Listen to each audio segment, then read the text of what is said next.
Hello বন্ধুরা, আজ আমরা চলে এসেছি বাংলাদেশের ওয়ান অফ দ্য বিগেস্ট খাদ্য মজুতকারী সাইলো চট্টগ্রাম সাইলোতে। আশা করি সবাই ভালো আছেন।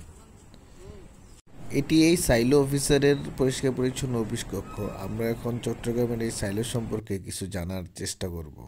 যত রকমের যে আমরা বাইরে থেকে ইম্পোর্ট করি গম, চাল, এরপরে পোর্টে আছে, পোর্টের থেকে এইখানে বন্দরে মানে পোর্টে আসেন, পোর্টে আসার পর এখানে খালাস হয়। এখান থেকেই মনে করো পুরো বাংলাদেশে ডিস্ট্রিবিউট হয়। তাহলে ভাই এটা কি, এই যে বড় এটা? এটা হচ্ছে স্টকে এখানে থাকে, এখানে রাখে। আপনাদের জ্ঞানার্থে জানিয়ে রাখা ভালো যে চট্টগ্রাম সাইলো বাংলাদেশের খাদ্য মজুতকরণ এবং বিতরণের একটি অন্যতম কেন্দ্র। চট্টগ্রামের এই আধুনিক সাইলো প্রায় 1,15,000 মেট্রিক টন খাদ্যশস্য মজুত করতে সক্ষম। প্রাকৃতিক দুর্যোগ ও খাদ্য সংকটের সময় এই সাইলো জাতীয় খাদ্য নিরাপত্তা নিশ্চিত করে। চট্টগ্রাম সাইলো একটি সরকারি প্রতিষ্ঠান হয়, এর ভিতরে ভিডিও ধারণ করা নিষেধ রয়েছে। আমরা কিছুক্ষণ ভিডিও করার পরে অফিসার আমাদেরকে ব্যাপারটি জানায়, তাই এই ভিডিওটি আমরা আর বড় করছি না।